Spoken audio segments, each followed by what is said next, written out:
C'est des coupes de championnat de France, de FIS, de Coupe du Monde, des choses comme ça. Avec 2 participations aux JO olympiques de Sotchi et Pyeongchang, Léa Lemar, 24 ans, était promise à une belle carrière dans le saut à ski. Il y a un peu plus d'1 an, la jeune athlète n'avait qu'une chose en tête, être prête pour Pékin 2022. J'étais vraiment motivée.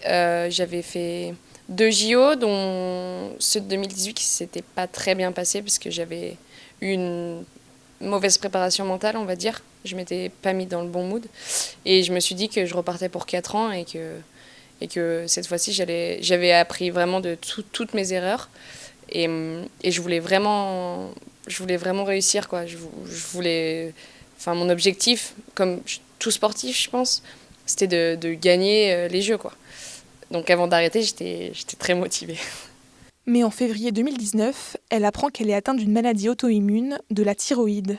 Cela la contraint à arrêter ses entraînements pendant un temps. J'ai dû prendre un traitement, donc c'est des hormones, et j'ai pris 15 kilos. De là, en fait, ça a tout changé dans ma vie. Et on m'avait prédit 2 mois de réglage, entre guillemets, du traitement. Et ça s'est jamais réglé. Donc à partir de là, j'ai fait de la réathlétisation à Albertville, au CNE, pour pouvoir perdre du poids et être en forme physiquement pour l'hiver. Et c'est avéré que j'ai jamais pu remonter sur les skis. Parce que j'ai jamais perdu 15 kilos, parce que mon traitement n'est toujours pas vraiment réglé. Ça va faire bientôt 2 ans.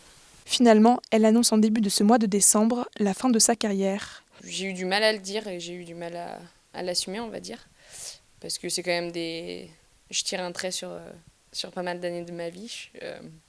Presque, presque 10 ans, même un peu plus. Mais Léa n'en retire que du bon. À l'âge de 14 ans, elle participe aux Jeux olympiques de la jeunesse à Innsbruck. Il s'agit là de la première apparition du saut à ski féminin au sein d'un programme olympique. Une expérience dont elle tire une grande fierté. Construire un petit peu l'histoire du saut à ski féminin, ça rend quand même un petit peu fière, quoi. Je veux dire, j'ai vu vraiment le sport évoluer, c'est-à-dire que moi, quand je suis rentrée sur le circuit, on n'avait pas de Coupe du Monde, il y avait pas de circuit, enfin, il y avait des circuits internationaux avec toutes les femmes, mais ça s'appelait Coupe continentale. Donc il n'y avait pas de télé, il n'y avait pas de budget. Et en fait, le sport a vraiment évolué jusqu'à aller aux Jeux, maintenant sauter sur des grands tremplins, les 120 mètres, même peut-être bientôt sur les vols à ski. Donc c'est beau. Si tirer un trait sur sa carrière n'était pas une décision facile, Léa a pu compter sur un soutien sans faille de ses proches, notamment celui de Clara, son amie d'enfance, qui l'a vue évoluer. Elle est partie aux Jeux Olympiques, c'était l'une des plus jeunes, et nous on était encore au lycée, donc c'était pas tout à fait la même vie. Et puis je l'ai vue évoluer jusqu'à après, dans les moments un peu plus difficiles, après jusqu'à la fin, récemment, et pour sa fin de carrière.